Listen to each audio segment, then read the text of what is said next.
जैसे आपका date of birth है, से फॉर एग्जांपल 23 हम्म 3 12, जो 3 नंबर के साथ अलाइंड हो उनके लिए अच्छा है। उनके लिए अच्छा है। हम्म यदि आपका डेट ऑफ बर्थ 13 है, आपका जो डेट ऑफ बर्थ है आपका जो 4 के साथ और 5 के साथ नंबर के साथ अलाइंड है, तो आपके लिए ये एक अच्छा योग देता है स्टॉक मार्केट के लिए। 23 नंबर डेट ऑफ बर्थ है और राहु की महादशा चल रही है, तो उस इंसान के लिए बहुत अच्छा है टाइम स्टॉक मार्केट के पर्सपेक्टिव से। ओके। लग्न की बात की, और क्या अलग अलग लग्न का भी कुछ इम्पैक्ट होता है कि ये लग्न है तो इनको इन्वेस्ट करना चाहिए, या ऐसा इससे? यस, बिल्कुल है, 100%। दैट्स व्हाट आई सेड कि लगन लगन मीन्स आपका जहां से आपकी कुंडली शुरू हुई है, उस भाव में यदि बुध बैठा हुआ है, अच्छा। It gives U A high. जैसे आपका डेट ऑफ बर्थ है, से फॉर एग्जांपल 23 हम्म 3 12, जो 3 नंबर के साथ अलाइंड हो उनके लिए अच्छा है। उनके लिए अच्छा है। हम्म अब ये आता चला गया इस पर्सपेक्टिव पे, सॉरी 5 नंबर पे, सॉरी 14 5, वो 3 तो न्यूमरोलॉजी में रिप्रेजेंटेशन है गुरु का, 5 नंबर इज रिप्रेजेंटेशन ऑफ बुध। तो जो बुध है आपका, यदि वो रिप्रेजेंटेशन अच्छा है, यदि आपका डेट ऑफ बर्थ 13 है, आपका जो डेट ऑफ बर्थ है आपका जो 4 के साथ और 5 के साथ नंबर के साथ अलाइंड है, तो आपके लिए ये एक अच्छा योग देता है स्टॉक मार्केट के लिए। तो या तो 5 हो जाए, 14 हो जाए, 23 हो जाए, या फिर 4 हो जाए, 13 हो जाए, या फिर 22 हो जाए। ये जो डेट है, यदि आपका लक नंबर इनके साथ अलाइंड है और इन्हीं प्लैनेट की महादशा चल रही है, से राहु की या फिर बुध की, देन इट बिकम्स मोर सोने पे सुहागा and you can take a calculate. यानी कि अगर 23 नंबर डेट ऑफ बर्थ है और राहु की महादशा चल रही है, तो उस इंसान के लिए बहुत अच्छा है टाइम टाइम अच्छा आता है उसके लिए स्टॉक मार्केट के पर्सपेक्टिव से। ओके। मैं अलग अलग लग्न की बात अगर करते हैं हम लोग, इससे पहले कोई और चीज बताता हूँ। हम्म यदि आप मेरे गले में देखेंगे कुछ माला भी देखेंगे ग्रीन कलर का, जी क्यों इम्पैक्ट बढ़ाया हुआ है? स्टॉक मार्केट में यदि आपको रहना है तो कुछ चीजें इंपॉर्टेंट है, अच्छा आपको ग्रीन पे फोकस ज्यादा करना है। यदि आप आज देखेंगे भी तो कपड़े भी मेरे को मेजरली या तो ब्लू में या ग्रीन कलर में देखेंगे, येलो और रेड में कभी नहीं देखेंगे। अच्छा वो क्योंकि साल मंगल का, हम्म मंगल के साथ में बुध की बनती नहीं है, दे आर कंप्लीटली अपोजिट। अच्छा तो आपको अपने आप को बुध के साथ अलाइन करके रखना है, क्योंकि बुध मेरा सूर्य के साथ में पंचम भाव में स्ट्रॉन्ग पोजीशन पे राजयोग बना के बैठा हुआ है। अच्छा अच्छा। तो इन चीजों को पहनने से आप कह रहे हैं कि एक कैटलिस्ट की तरह से काम करते हैं और उसके इम्पैक्ट को मैग्नीफाई कर देते हैं, जो प्लैनेट आपके लिए स्टॉक मार्केट के लिए फेवरेबल है।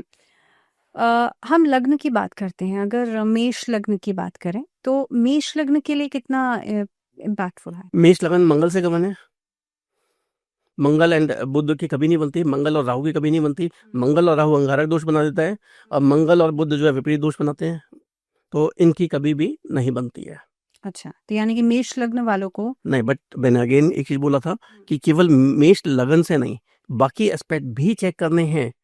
अभी की महादशा अंतरदशा क्या चल रही है, क्योंकि शॉर्ट टाइम के लिए हो सकता है कि आपकी बुध की प्लैनेट की महादशा चल रही हो, वो बुध आपकी स्ट्रॉन्ग पोजीशन पर बैठा हुआ हो, तो वो आपको राइज दे देगा। तो ऐसा एक रूल नहीं बना सकते, there is no single rule, it is a probability analysis.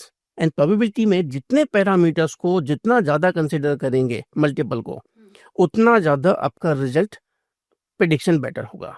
यदि आपने केवल एक चीज पे ले लिया, तो जैसे अभी हम क्या करते हैं कि एस्ट्रोलॉजी क्या है, मोस्ट ऑफ द पीपल पढ़े लिखे लोग क्या बोलते हैं, it's a farce, it's not a science, it is something like बेवकूफ बनाने का तरीका। But I come from a background where I am a technocrat, I am a BTech electrical, MBA finance, doctorate degree in astrology and vastu, astrology and ayurveda. But I'm saying the science is not a false. I have seen both the side of the coin. One is completely technocrat, other one is being into say this spirituality.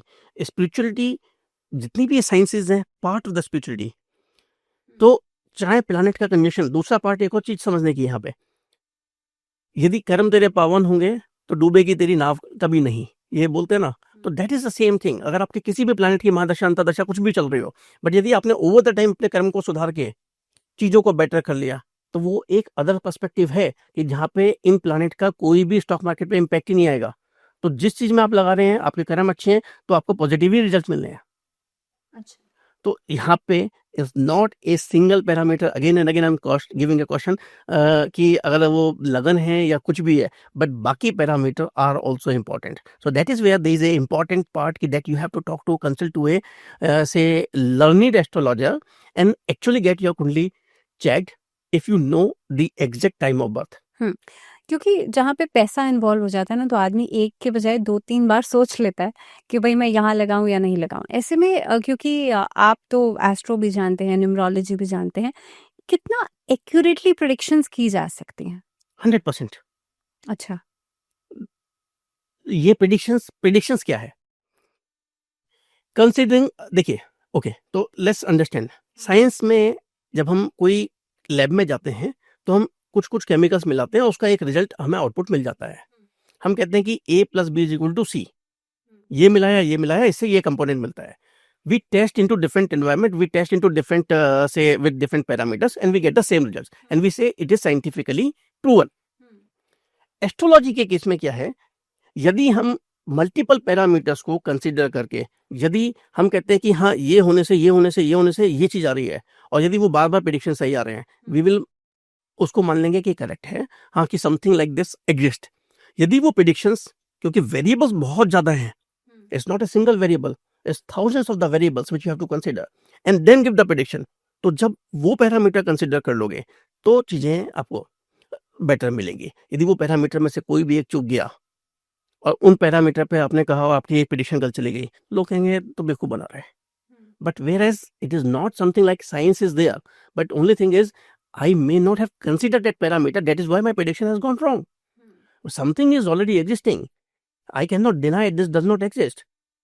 Scientifically, I cannot prove why I have got two eyes. I have got two nostrils. Why I have got tummy out here? Why not my eyes are on my tummy? There is something which is already existing. Only thing is we are just trying to explore more and more. Whether we can prove it or not prove it, that is something which is और से हमारी अधूरा ज्ञान हो सकता है, हमारे को नॉलेज ना हो, that is the only thing. Intra trading की अगर बात करते हैं तो आपने कहा कि उसके लिए अलग पैरामीटर्स को कंसिडर किया जाता है क्योंकि उनके लिए तो वो एक बिजनेस सेटअप है पूरा। तो वो क्या पैरामीटर्स है? यहाँ पे आपने बहुत अच्छा क्वेश्चन पूछा। यदि आज आप इंट्राडे कर रहे हैं, फॉर एग्जांपल, यदि आपका जैसे स्टॉक में इंट्राडे करना चाह रहे हैं, पहली चीज वो आपके लक नंबर से मैचअप हो जाए और आपका जो लक नंबर, जैसे मैंने बताया कि आपका जो पहले शुरू के जो डेट ऑफ बर्थ है, शुरू के जो 2 लेटर्स हैं, उनके जो सम है, that is your luck number denotation है। आपका डेस्टिनी नंबर और ईयर का साथ, जब आप आज का, से फॉर एग्जांपल आज तारीख क्या है, 17th, मैंने आज कैलकुलेट किया कि मेरा जो डेस्टिनी नंबर था दैट वाज 8।